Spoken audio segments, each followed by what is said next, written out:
LifeLink 3 provides on-scene emergency response and interfacility transport for over 2,200 adult, pediatric and neonatal patients each year, serving 9 leading hospital systems in Minnesota and western Wisconsin. In 2013, LifeLink 3 replaced its entire ventilator fleet with 9 new Hamilton T1 ventilators. The Hamilton T1 is currently the only ventilator on the market that allows us to provide a continuum of care from the referral agency to the receiving hospital. It's the only ventilator that's geared towards transport in a manner that we can continue exactly what the referring hospital or ICU is expecting to put that patient on for ventilator settings.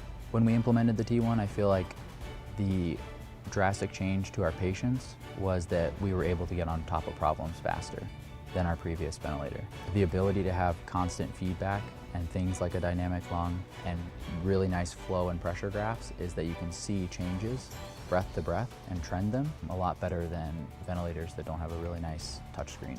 When we got the Hamilton T1, I feel like one of the things that changed was most of the patients, even for a 7-minute flight, started to go on the vent because we realized the change to the patient could actually be made in that short amount of time, so we could actually make a difference in that short transport.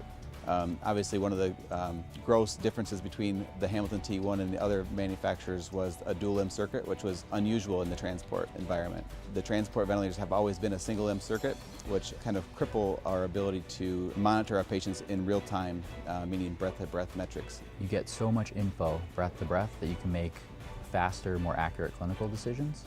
That was one of the things that really surprised me of how much that changed my care. They can begin lung protective strategies early on with using ASV, while they can pay attention to the rest of the patient and continue to assess them for other injuries or further assess their illness. It's specifically really advantageous in trauma because you have so many other fires to put out that it's nice to just set up the ventilator for the patient's height and their ideal body weight and then allow ASV to manage the patient from a lung standpoint. The fact that once you get the patient's height and ideal body weight plugged in, it's fairly easy to set up. There's probably 5 or 6 settings from like FiO2 to peak inspiratory pressure to PEEP.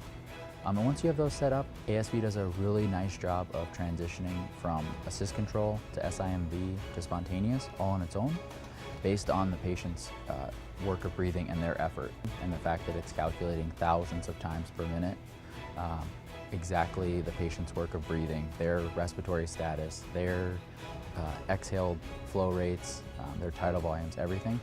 I think there was a lot of comfort that came from that. It's not set and forget, it's constantly reevaluating the patient, and that gave us a lot of reassurance. Having a way that we know that we're providing the most protective, that we're employing the most lung protective strategies that we can en route using a ventilator, knowing that prolonged ICU stays cost money, we're likely seeing a return on investment at our receiving hospitals that are taking care of the patients that we transported because we started lung protective strategy ventilation early on.